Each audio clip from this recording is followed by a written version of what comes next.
어저께 미국 트럼프 대통령이 우리나라 관세, 자동차를 포함해서 여러 모든 품목에 대해서 관세를 15에서 20%로 즉각 인상하겠다고 발표하면서 우리 경제에 커다란 충격을 주고 있고 국제적으로 우리 국가의 신인도에도 타격을 주고 있습니다.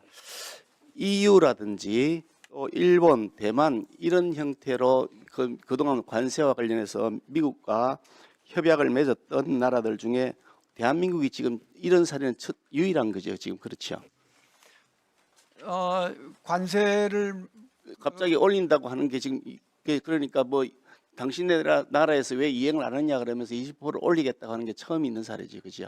몇 관세를 가지고 협상을 했던 나라가 EU, 일본, 한국이고 또 추가로 대만하고도 협약을 했잖아요. 예. 네, 그렇지만 그건 좀 성격이 다른 것이고. 그 어떻든 간에 지금 처음이죠. 그렇게 당신네 나라에서 왜 약속을 이행하지 않느냐라고 해서 하는 거는. 외에 여러 가지 다른 이유로 관세를 그러니까 높이겠다고 한 그린랜드를 나라가- 가지고 얘기하고 이런 거 말고요. 그거는 다른 차원의 얘기고 당신의 나라에서 왜 협약을 이행하지 않느냐라고 하는 건 처음 아닙니까? 맞는 걸 자꾸 돌려서 말씀을 하세요. 아니 셋 중에 처음입니다. 그렇죠. 그런데 아까 말씀이 있었습니다만은 1월 13일 날 주한 미국 대사 대리가 항의하는 서한을 보내왔잖아요. 그죠? 우리 그 부총리에게로 맞죠, 그죠? 네, 그 내용을 위에 상부로 보고했다면서요, 그죠? 그렇습니다. 그러고 나서 국무총리가 방미를 했으니까 국무총리는 알고 갔겠네요, 그렇죠, 그죠? 네, 그 사실 알고 간 거죠, 그죠? 그렇습니다. 예. 보통 이게 이 대사관에서 주한 여러 나라 다른 대사관도 마찬가지겠지만 그 대사관에서 구두로 항의를 하는 거 말고 서면으로 항의할 때는 굉장히 의미가 담겨 있는 경우가 대부분이죠. 저는 그 서한을 그러니까 사안의 내용을 제가 묻지 않습니다. 구두로 항의하는 게 아니라 서면으로 보낼 때는 그게 굉장히 비중을 두고 있다 이렇게 인식하는 것이 일반적이죠. 그건 구두로 어떤 내용을 구두로 하느냐 또 어떤 내용을 서한으로 회피하시는데 좋습니다. 네. 상식인데도 상식에 대한 답변도 자꾸 회피하시는데 김민석 총리가 이번에 그 방미한 것 관련해서 본인 입으로 얘기한 겁니다. 김민석 총리가요. 저희가 한미 관세 협상 이후에 조인트 팩트 시트 등 타결된 내용을 실제로 이행하는 데 좀 지연된 것들이 있어서 그것들을 챙겨야 했다. 이것이 방미의 목적이라고 얘기를 했고요.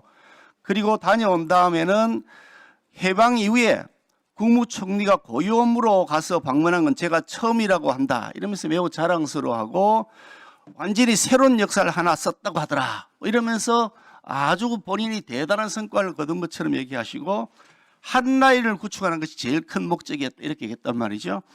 자, 한번 띄워봐 주실래요? 예. 한라인이라고 하셨는데 한라인이 아니라 핫바지 라인이 되었다.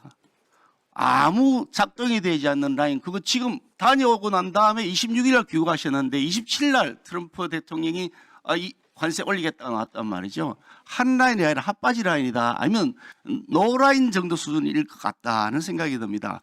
그래서 왜 가셨냐? 국민 세금 써가면서 국무총리가 미국에 왜 갔습니까?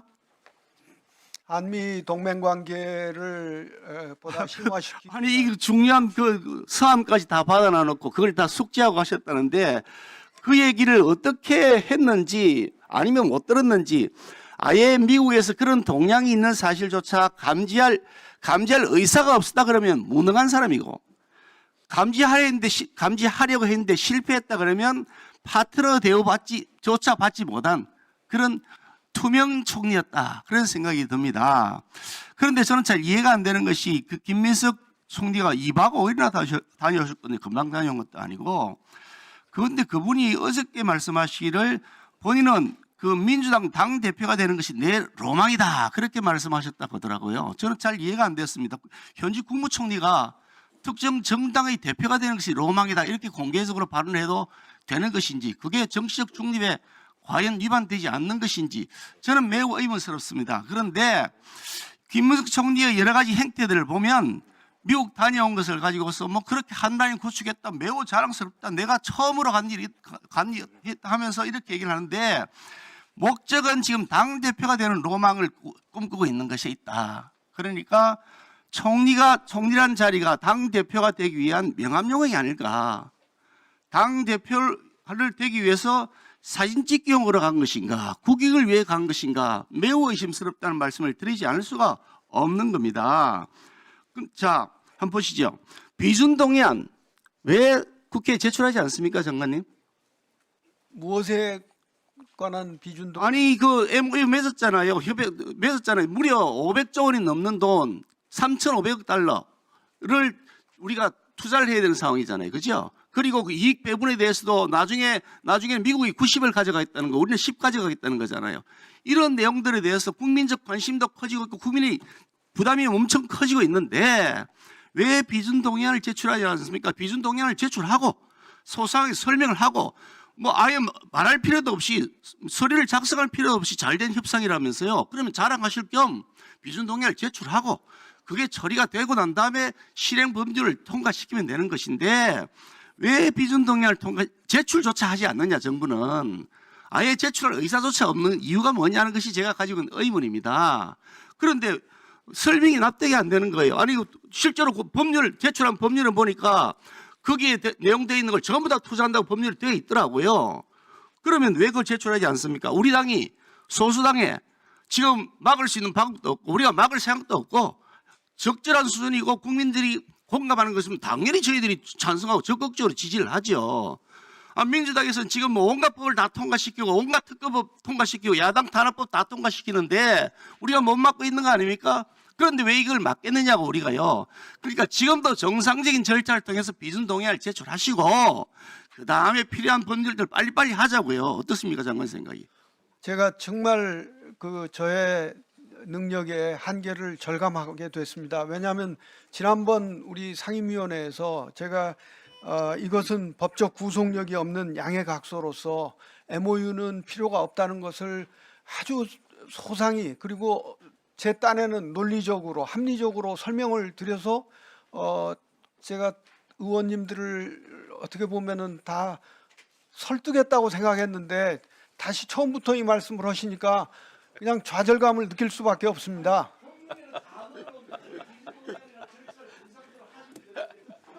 그런 그 조인트 팩시트의 그 비준 동의보다 그 개별 액션에